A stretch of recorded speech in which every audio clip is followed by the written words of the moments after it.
দেশের বিভিন্ন স্থানের মতো নারায়ণগঞ্জেও জমে উঠেছে নির্বাচনী প্রচারণা। এই মুহূর্তে ২৫০০ সালাম স্টিল ভোটার গাড়ি নিয়ে আছেন সহকর্মী মিজান শাহজাহান। তিনি জানাচ্ছেন সেখানকার প্রার্থীদের প্রচারণার খবর। সালাম স্টিল ভোটের গাড়ি নিয়ে আমরা এখন আছি নারায়ণগঞ্জের ২৫০০-এ। আমরা এখানে সারাদিন ঘুরে ঘুরে ভোটারদের সঙ্গে কথা বলেছি, তাদের প্রতিক্রিয়া জানতে চেয়েছি। এই আসনে ভোটারের সংখ্যা ৩,৫৯,০০০।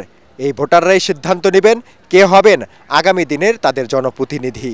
তবে ভোটারদের সঙ্গে কথা বলে আমরা যেটি জানতে পেরেছি সেটি হচ্ছে তারা আগে আমিরামি নির্বাচনের কারণে ভোটাধিকার থেকে বঞ্চিত হয়েছেন। আমি এই মুহূর্তে কথা বলার চেষ্টা করব একজন ভোটারের সঙ্গে। আমি তার কাছে জানতে চাইব যে তিনি তার নির্বাচন নিয়ে কী ভাবছেন। আসন্ন জাতীয় সংসদ নির্বাচন ফেব্রুয়ারির মাঝামাঝি সময় হবে আমরা জানি। আপনি নির্বাচন নিয়ে কী ভাবছেন? কেমন প্রার্থী আপনি চাচ্ছেন? কাকে নির্বাচিত করতে চাচ্ছেন?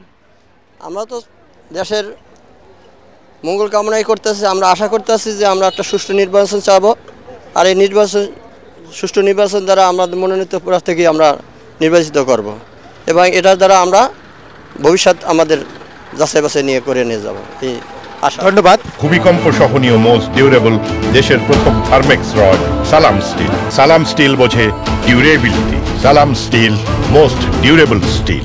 আপনি শুনলেন যে একজন ভোটার তিনি তার প্রতিক্রিয়া ব্যক্ত করতে গিয়ে তিনি বলছেন যে তিনি একটি সুষ্ঠু, অবাধ ও গ্রহণযোগ্য নির্বাচন চান। একই সঙ্গে তিনি এমন একজন প্রার্থীকে নির্বাচন করতে চান যিনি সত্যিকার অর্থেই এই এলাকার মানুষের জন্য, এই আসনের মানুষের জন্য কাজ করবেন। এই হচ্ছে সালাম স্টিল ভোটের গাড়িতে এই মুহূর্তে আমার কাছে সবশেষ খবর।